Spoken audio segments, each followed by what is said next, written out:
नमस्कार, विश्व कारोबार में आपका स्वागत है। पेश है 26 मई बुधवार शाम श्रीगंगानगर हनुमानगढ़ जिले की बड़ी खबरें।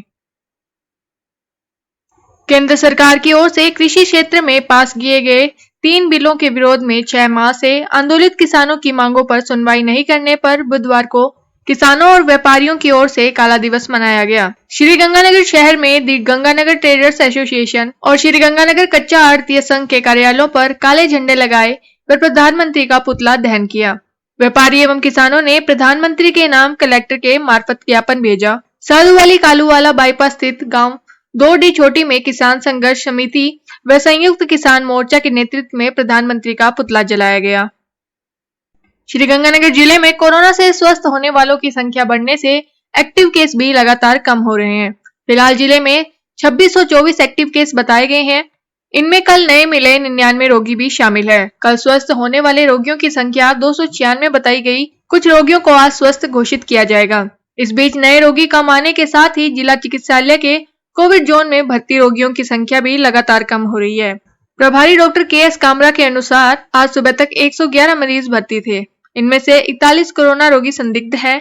फिलहाल 95 मरीज ऑक्सीजन पर हैं। श्रीगंगानगर जिले के 300 व्यापारियों ने दाल के स्टॉक की डिटेल रसद विभाग को बता दी है।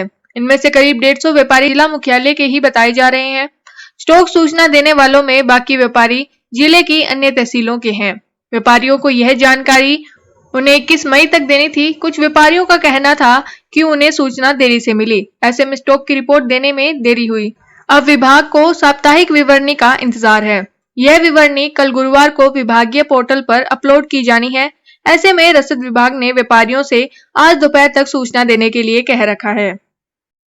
श्रीगंगानगर जिले में बुधवार को 18 सेंटरों पर 45+ आयु वाले नागरिकों का कोरोना वैक्सीनेशन हुआ। इन केंद्रों पर पहली और दूसरी डोज का टीका लगाया गया।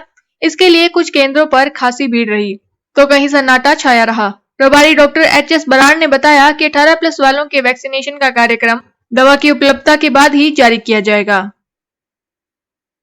श्रीगंगानगर में रेमडेसिविर इंजेक्शन की कालाबाजारी के मामले में जिला चिकित्सालय के सहायक प्रशासनिक अधिकारी धीरज गहलोत के पुत्र राहुल की फर्जी RT-PCR नेगेटिव रिपोर्ट प्रकरण की जांच बुधवार को भी जारी रही। PMO डॉक्टर बलदेव चौहान के आदेश पर उप नियंत्रक डॉक्टर प्रेम बजाज व दंत रोग विशेषज्ञ डॉक्टर सुभाष चंद्र की टीम आज जांच पूरी कर शाम तक अपनी रिपोर्ट सौंपेगी। टीम के एक सदस्य ने बताया कि इस प्रकरण में राहुल के पिता लैब टेक्नीशियन के अलावा भी कई अन्य कर्मचारियों की भूमिका सामने आ रही है।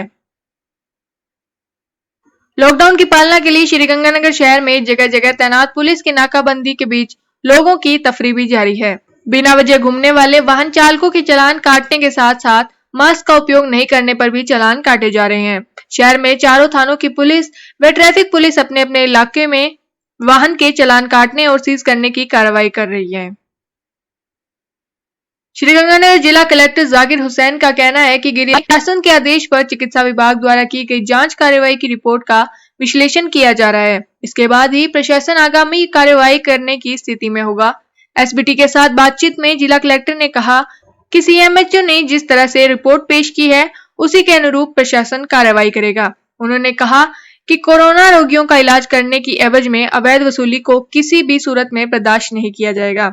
निजी कोविड सेंटर पर निगरानी के लिए प्रशासन मुस्तैद है।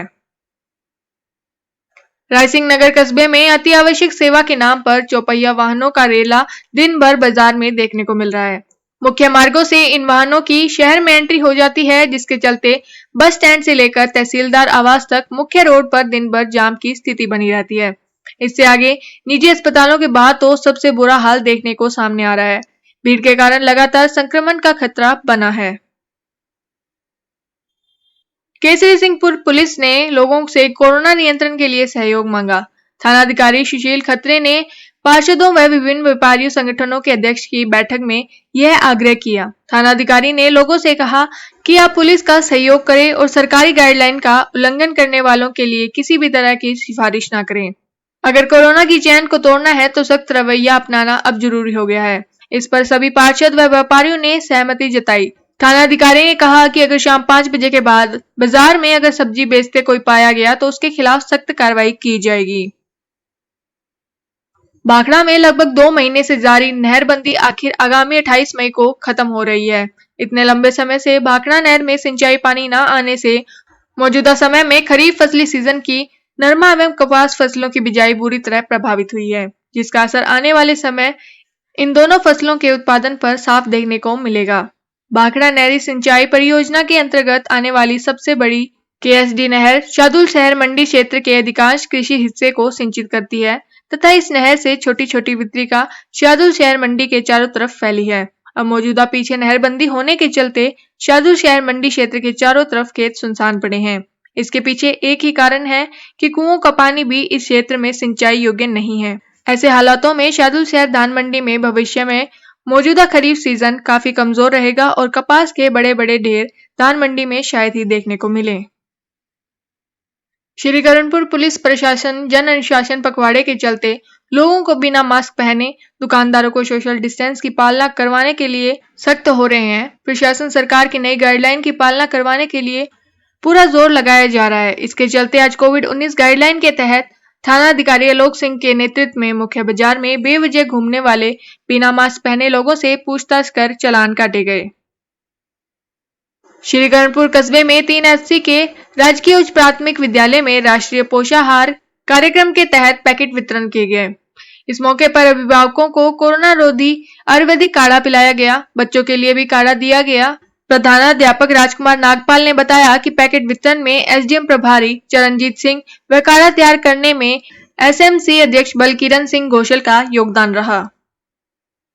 श्रीगंगानगर में रेते से ओवरलोड एक ट्रैक्टर ट्रॉली जवाहर नगर में अनियंत्रित होकर पलट गई। यह घटना बुधवार सुबह बंसल हॉस्पिटल के पास हुई। प्रत्यक्षदर्शियों ने बताया कि ट्रॉली को मोड़ते समय चालक ट्रैक्टर पर नियंत्रण नहीं रख पाया। इस कारण ट्रॉली का पिछला पहिया नाले के चैम्बर में चला गया और वह पलट गई। इससे सड़क पर ही रेत बिखर गई। शिक्षा विभाग में कार्य की अनिवार्यता और आवश्यकता की दृष्टिगत जिला स्तर पर जिला मजिस्ट्रेट की अनुमति से 10% कार्मिकों की उपस्थिति के साथ कार्यालय खोले जा सकते हैं। प्रारंभिक एवं माध्यमिक शिक्षा के निदेशक सौरभ स्वामी के आदेश के मुताबिक राज्य स्तर पर प्रशासनिक सचिव या विभागाध्यक्ष को 10% कार्मिकों की उपस्थिति के साथ कार्यालय खोलने के लिए अनुमत किया गया है। गाइडलाइन की पालना में यह भी निर्देश दिए गए हैं कि प्रारंभिक एवं माध्यमिक शिक्षा निदेशालय के समस्त अनुभाग अधिकारी या ग्रुप अधिकारी अपने अधीनस्थ 10% कार्मिकों के साथ अनिवार्य एवं आवश्यक प्रकृति के कार्य ही संपादित करेंगे। श्री करणपुर कस्बे में कोरोना महामारी के चलते करणपुर उपखंड अधिकारी द्वारा बनाई गई टीम घर घर जाकर 18 वर्ष से ऊपर आयु के लोगों को टीकाकरण के लिए प्रेरित किया। वोटर लिस्ट की भाग संख्या 73 की प्रभारी मीना देवी, बीएलओ विकास गुजराती व पूजा घर घर जाकर वैक्सीन लगवाने की अपील की। फिलहाल इस बुलेटिन में इतना ही, फिर हाजिर होंगे और बड़ी खबरों के साथ।